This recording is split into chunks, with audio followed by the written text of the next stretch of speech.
Oui, mais dans mes fonctions actuelles, on exprime cette articulation, ce besoin de lier les deux en travaillant avec les groupes de femmes et de jeunes qui ont vécu la crise ou qui sont en train de vivre la crise et on leur montre les voies pour aller vers un mieux-être. Ça ne pas être développement, c'est peut-être trop pompeux pour ce qu'on peut faire, mais au moins pour que certains besoins soient satisfaits, que les enfants puissent aller à l'école, que les enfants puissent manger correctement, que les besoins de nourriture soient satisfaits, les besoins d'un habitat propre soient satisfaits. Et ça, c'est le bas à base du développement, mais on va vers le développement quand on arrive à adresser ces types de problèmes en période de crise et qu'on arrive à les surmonter.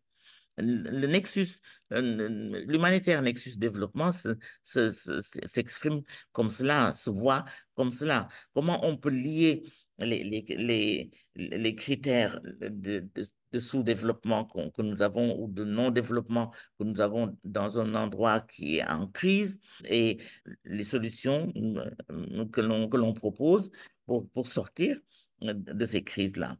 Voilà ce qui serait bien que, par exemple, non seulement nos humanitaires comme vous qui êtes sur le terrain et qui parlez avec les autorités locales, euh, comment on pourrait introduire dans l'encadrement des populations en crise.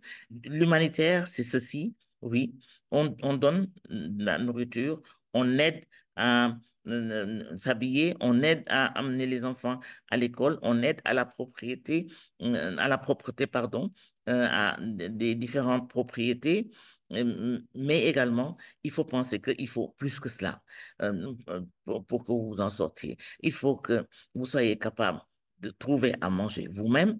La production locale donc doit suivre. Il faut, il faut créer cela. Si ce n'est pas disponible, il faut le créer.